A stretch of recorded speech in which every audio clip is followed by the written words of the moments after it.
दारेन travels की काली सच्चाई मैं आप लोगों को एविडेंस के साथ बताता हूँ।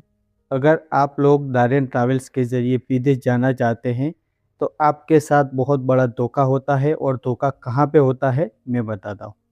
ये एग्रीमेंट का कॉपी है, जब आप वहाँ पे अप्लाई करने जाते हैं तो एग्रीमेंट कराया जाता है या आपको ऑनलाइन पे भेज के एग्रीमेंट कराया जाता है। एग्रीमेंट में क्या लिखा है, ये रशिया के बारे में लिखा है। लिखा है कि रशिया वर्क परमिट के लिए 3,50,000 में हमारा एग्रीमेंट होता है और एग्रीमेंट के टाइम में आपको 1,00,000 रुपये एडवांस देना होगा।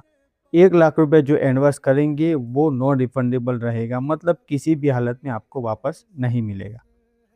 दूसरा क्या लिखा है कि आपको जब वर्क परमिट मिल जाएगा सॉफ्ट कॉपी, तब 1,50,000 रुपये जमा करना होगा। वो भी फुल्ली नॉन रिफंडेबल रहेगा, मतलब वो भी आपको रिफंड वापस नहीं मिलेगा। तीसरा क्या लिखा है कि आपको जब ओरिजिनल कॉपी मिल जाएगी उसके बाद 1,00,000 रुपये आपको देना होगा। अब क्या लिखा है कि आपको जब पैसा दारेन ट्रैवल्स में देना है तो 3 दिन में देना होगा, ये भी लिखा है।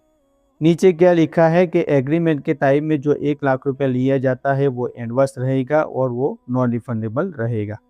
आखिर में क्या लिखा है कि अगर आपका वर्क परमिट रिजेक्ट हो जाता है, कोई समस्या के कारण आपका वर्क परमिट नहीं आता है, तो कंसल्टेंसी फ़ी और प्रोसेसिंग चार्ज काटने के बाद में आपको रिफ़ंड किया जाएगा।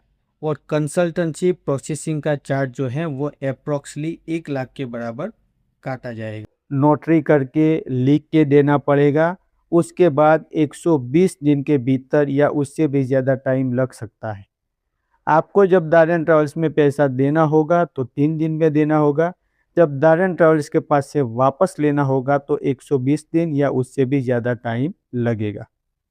एग्रीमेंट के आखिर में एक पॉइंट लिखा है कि जुरिस्डिक्शन ओनली लखनऊ। अगर आप कहीं से हैं, इंडिया के कोई भी कोने से हैं, आपके साथ कोई मामला होता है, पैसे फंस जाते हैं, तो शिकायत करने के लिए आपको लखनऊ जाना पड़ेगा। दूसरी कोई जगह पे आप शिकायत नहीं कर सकते हैं। अगर आप लखनऊ जाते हैं तो लखनऊ में पुलिस वाले भी अब्दुल्ला का काम करते हैं और ऑफिसर भी अब्दुल्ला का कहना ही मानते हैं।